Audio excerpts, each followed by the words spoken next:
Well, Welcome back, Pastor. good to see you, Jared. Welcome back to At First Glance. My name is Jared Watson. And I'm Pastor Michael Miller, here at First Lutheran Church. We're back and we're bringing energy today We are. because we're talking about lepers. No, that's not right. No, that is right. Gratitude. Gratitude, faith, great stuff, All and the good lepers. stuff. And lepers. So today we're going to be going through Luke 17, 11 through 19. That is following up from last week's episode. Just right after. Directly following. So yes. we're going right into it. So if you remember last week, we were talking about the mustard seed and the mulberry tree. We were talking about unworthy servants. And then you and I had a good discussion about faith last week. Mhm. And I think that's going to come into play again today. That would make sense. It would. Should we get right into it? Let's do it. Alrighty. Again, this is Luke 17, 11 through 19, if you're following along at home. On the way to Jerusalem, he was passing along between Samaria and Galilee, and as he entered a village, he was met by 10 lepers, who stood at a distance, and lifted up their voices, saying, "Jesus, Master, have mercy on us." When he saw them, he said to them, "Go and show yourselves to the priests." And as they went, they were cleansed. Then one of them, when he saw that he was healed, turned back, praising God with a loud voice. And he fell on his face at Jesus' feet, giving him thanks. Now he was a Samaritan. Then Jesus answered, "Were not 10 cleansed? Where are the 9? Was no one found to return and give praise to God except this foreigner?" And he said to him, "Rise and go your way. Your faith has made you well."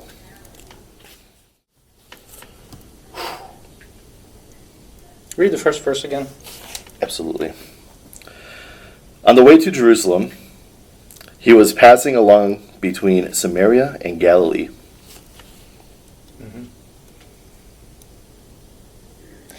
In the New Revised Standard Version, it says, on the way to Jerusalem, Jesus was going through the region between Samaria and Galilee. What's the difference So there? when I read that earlier today, that's what struck me. What's the region between Samaria and Galilee? Some road, probably. Yeah. That's a region, technically. Did you look at a map? I guess I have a map. I'm not aware of anything between those two. Maybe just the, So, like on the edge of the two is what I'm imagining there. these maps aren't very helpful in this moment. Yeah, I mean, I'm bringing it up because it seemed important to me as I thought about that some more. yeah, that's good. To be in this in-between space. It's not one or the other. It's kind of this mix. Yeah. Um, And what were you reading into that? well, that the line isn't clear. Mm, You know, we like to have a clear line between. black and white. Yeah, and this is sort of hazy. This region in between. Gray zone. And I was reminded, too, that at the beginning of this journey to Jerusalem, he's going through a part of Samaria, and a Samaritan town won't receive him because he's on his way to Jerusalem. And the disciples want to call down fire. Right. So Calm down. yeah. Yeah, So it's interesting now to come to this story. absolutely. Yeah, that's a good call out. Yeah, so you entered a village then in the edges between Samaria and Galilee. Yeah, that makes sense.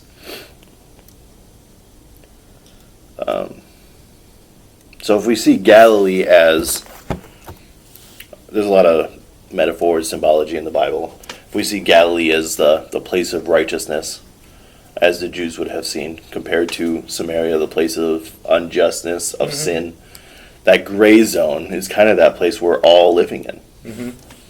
Yeah. Yeah. And there's some mix of that in this group of 10 lepers. There is, yeah. I think that's what I was noticing as we were reading it. The one to return was the foreigner, Mm-hmm. not the perceived holier ones. Mhm. So reflecting on that, I mean, I'm a Christian, so I see myself as a part of the family. And it makes me wonder if I too am not turning around and giving thanks. Mm-hmm. Yeah, I mean, I think that's always part of the the unspoken part of this story. Is like, what about those other 9? Yeah. There have been skits done about the There 9 are. and the reasons why they didn't come back. I love the skits. I don't know. Maybe the point is simply that, look, this one who came back Hmm. wasn't the one you would expect. Right. Um,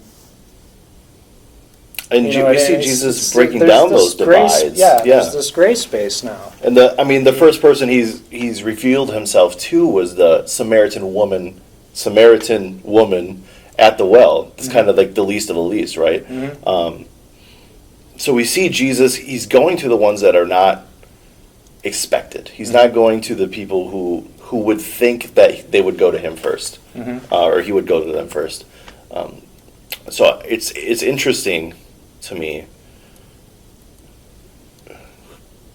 the interactions between Jesus and foreigners. Yeah. Mhm. The history of Samaria is really interesting. It's kind of a mix of Judaism and paganism from the north and Mhm. all kinds of things because of all the conquests and exiles and all of that. Mhm. So what they believe really isn't their fault. It's because of things that have been imposed on them Mhm. over centuries and centuries. Yeah. So it's comforting that Jesus still goes to them specifically. Mhm. Yeah. I mean, it's a reminder of that story earlier on this journey when the religious leaders are complaining, what are you eating with them for? Yeah. And he tells those parables in chapter 15 about going out and finding the lost Absolutely. and what joy there is in recovering what Absolutely. was missing. And we see So, him doing it. I mean, I see this as similar to that. Yeah. I do think it's interesting too. We talk about this one who came back, but all 10 were cleansed. Mhm. What does that say to you? I mean, that's to me is an expression of grace. It's that the gift is given, Hmm.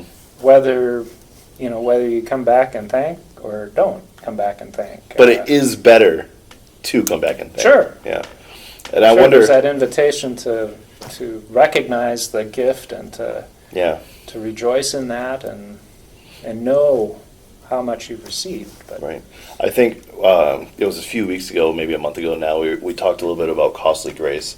I've been big into Bonhoeffer recently, who wrote the Cost of Discipleship, where he talks a lot about costly grace versus cheap grace. And I wonder what it may have cost this man to come back and thank Jesus. Just to reflect, because we don't get the whole story here. We can read between the lines a little bit. But there's a reason the other 9 didn't come back, and there's a reason this one did. Mhm. So I think it's helpful for me at least to reflect on that, what it could have cost him to do that. in terms of like humility to Well, come back? humility is a big one. To humble yourself in front of a person who's healed you now, but who to you might be an outsider Mhm. because they're not from your area. Mhm. I mean, that alone would be tough. But then even if other Samaritans had seen that, what would they think about this man too? Yeah. Who was bowing down and thanking this man who wasn't one of them, Mhm. and what kind of cultural or societal impacts that may have had on him. Yeah, so crossing the line either way is Right. a risk. It is. But in fact, the line isn't sharp and distinct. It's blurry. It is We're very in a blurry. borderland, yeah. This region. I don't know. I think that's helpful to stop and recognize there's both more in common and just less clarity about the kind of sharp distinctions that we tend to want to make. Right. Because there's security in knowing here's the line, There is. and if yeah, I'm on the right absolutely. side of that line, then I'm okay. Mhm. And if you're on the wrong side of the line, that's That's not great. yeah. Right. We can see But that if a it lot gets blurry, today. then You don't know where to there's some go. uncertainty that feels uncomfortable, and learning to trust in the midst of that It's is huge. more of a challenge. It is, yeah. And then right at the end here, we see that Jesus says, "Your faith has made you well." We talked about faith last week, Mm-hmm. but I think it's important. So let's touch on it again, if that's all right. Yeah. Last week we had said that if you have the faith of a mustard seed, you can uproot a mulberry tree and tell it to go plant itself in the ocean, and it will. Mm-hmm. And now we're seeing that faith has had this physical effect, whereas last week was a hypothetical that you could have done. Mm-hmm. This week is a physical effect that happened. Mm-hmm. Your faith has made you well. That's interesting. What do you think about that? Mm-hmm. Well, I think there's something about trust that opens us, and for this man to have trusted that Jesus' word was true. Mm-hmm. Go show yourselves to the priest. That's all he says. Yeah. Go and show yourselves to the priests, and they go. So that's they're to go show themselves to the priests to satisfy the law. The priests needed to observe that you are clean now, and Yes. and you're free to be back in community again. So to go to the priests and show yourself is to trust that somehow You're going to be. you're going to be Clean, clean. yeah. Like that's a big thing. Yeah. And I think it's interesting. Jesus tells them to do something. Mm-hmm. Then they go, and then in the process of going, they're cleansed. Yeah. I think there's some relevance to the spiritual life there as well. Mm-hmm. We're told to do something, and if we have faith and just do the thing that we're asked to do, Mm-hmm. there's going to be that gratification at the end of that. Mm-hmm. Jesus commands quite a lot of us as Christians, whether that be to go and make disciples or carry your cross every day. Mm-hmm. We're told to do these things, and we ought to do them on faith, and then there will be that gratification at the end of that. Mm-hmm. It's almost like and the the discovery process in the midst of it. absolutely, yeah. Of living into it. Mm-hmm. I imagine these 10 men were they were just like, we're just going to go into the city. We're not supposed to be there. Mm-hmm. I guess we're going to do it. So they start walking, and Mm-hmm. they see that they're being cleansed during that journey to town. Mm-hmm. Yeah, I think that's interesting. On the other hand, not to trust would be not to go. Right. Not to enter into not to be open to the process, or Yeah. not to risk. I can see it myself being like, yeah, right. Mhm. How about something concrete, substantial for me? Yeah. Cleanse me first, and then Cleanse I'll go. me first, and then I'll go. But that's not what he says to do. Mm-hmm. Yeah. And I think part of the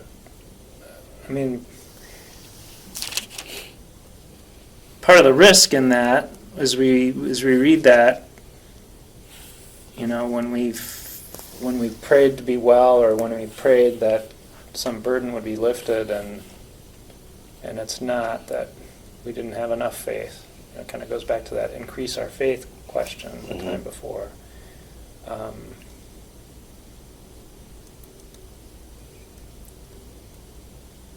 There's going to be more about that theme in this journey to Jerusalem as we come to future texts, but things don't always happen just like that. Right.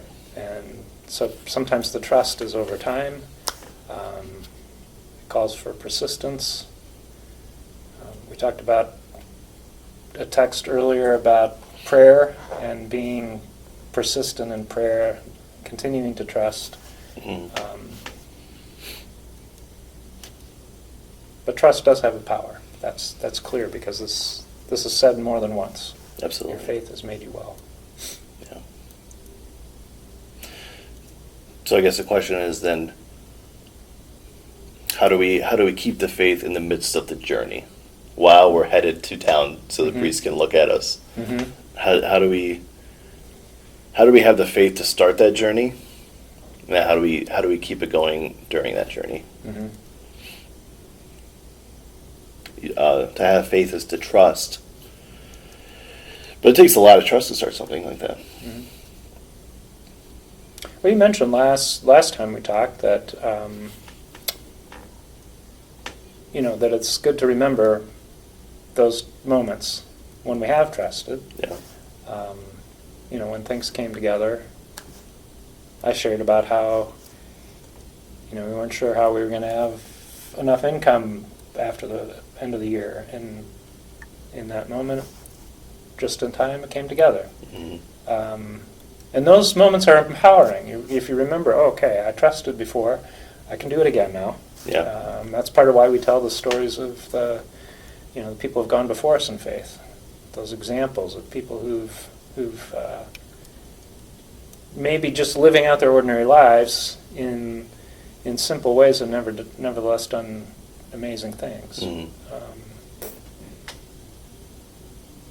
So we tell those stories. We remember the other people who've trusted. We remember our own experiences of trust, and then we face today. Because every time it's new, every Mhm. time it's still a risk to It's take scary that every step. time. Yeah, it doesn't change that. But if you remember, okay, I've done this before. I can take the risk again. Absolutely.